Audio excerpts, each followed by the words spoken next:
Hey guys, follow along for this lemon tutorial. First things first, open up Procreate, get your canvas out.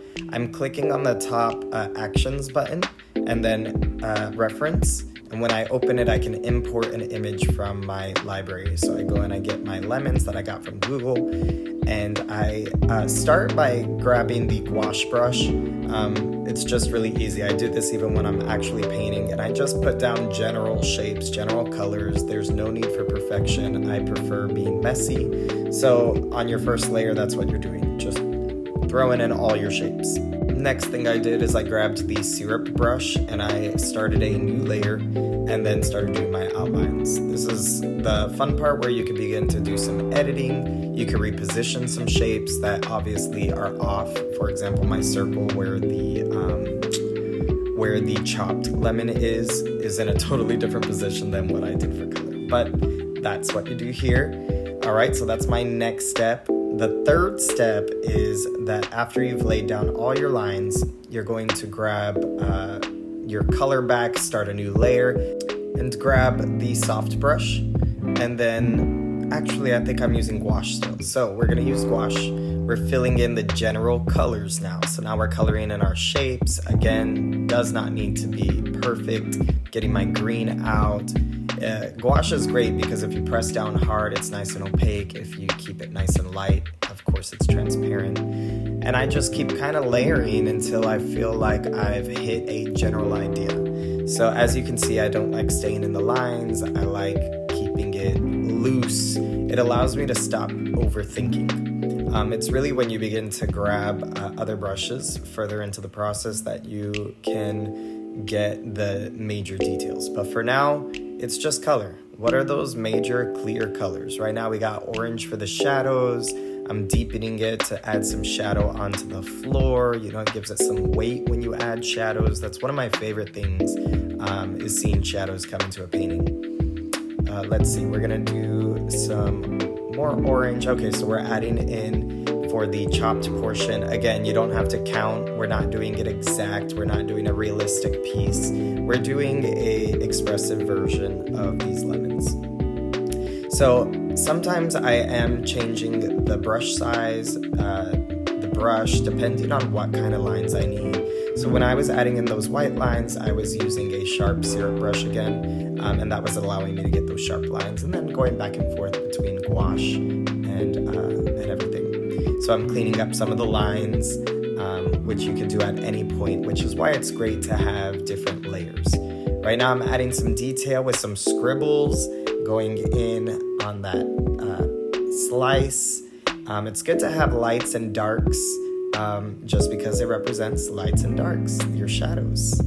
Keep going, very nice. Now we're adding the reflective colors.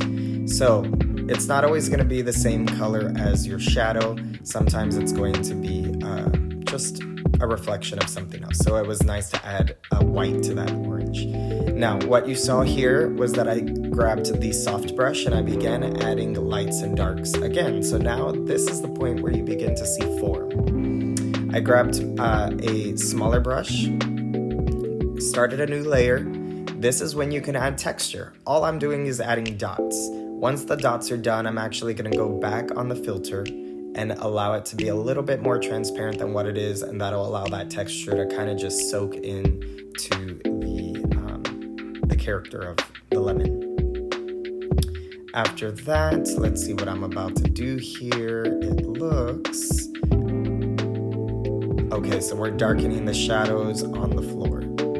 Again, when you add any form of contrast, this is something that a lot of new artists are sometimes afraid to do. When they don't add contrast, you could always tell that they're a beginner.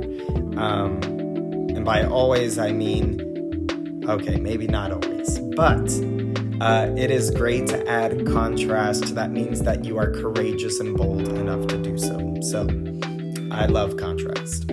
I think it adds so much life. Right now, I'm zooming into my reference photo to see that leaf. Now, I can't really see the details on the leaf. The Google photo is not that great, so I'm assuming here. But what I will do in the near future is you'll see me start to add new colors into the mix. Now, these new colors don't match up perfectly, they just represent the colors that you see. So I knew that there was some blue in there simply because whatever this leaf is reflecting, it must have been the white with the sky, whatever it is.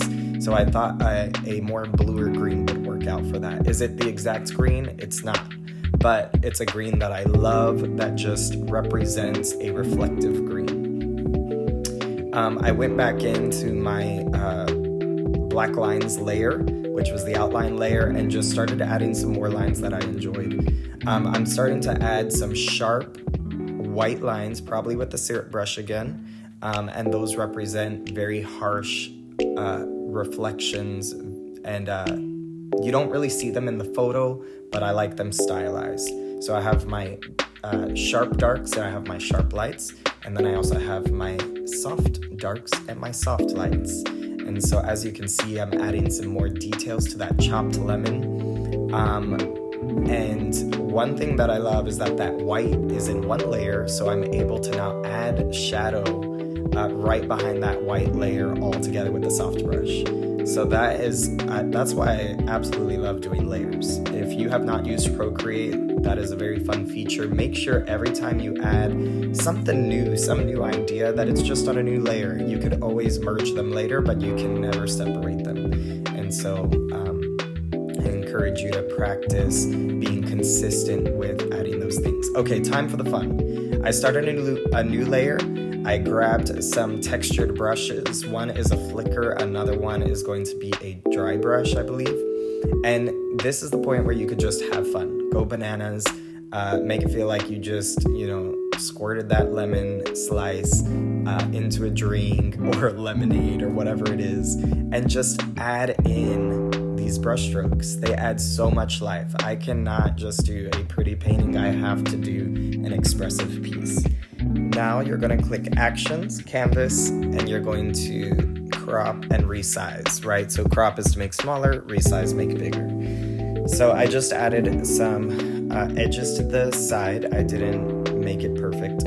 Started a new layer, and now what I'm doing is I'm going to grab a new brush, which is a hard edge, I believe. Hard edge, it's in the same place as airbrushing. Flat brush. Okay, flat brush. It's a little bit transparent when you first start, and then you could hold and adjust and all that kind of stuff. And so it just gives, once again, not perfection, but fun edges onto my lemon painting. So I am adding in those edges on a separate layer, so in some cases it removes some details, but in others it still leaves it, so it gives it this cool look where the lemons are coming off of the abstract background. I really love that, and in the future I might add that in more when I try other fruits. But now I'm going in, adding my,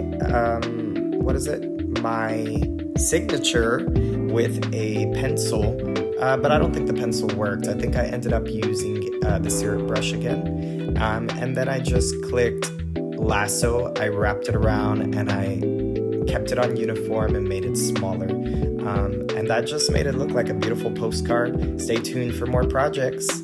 But did you love this or did you love it?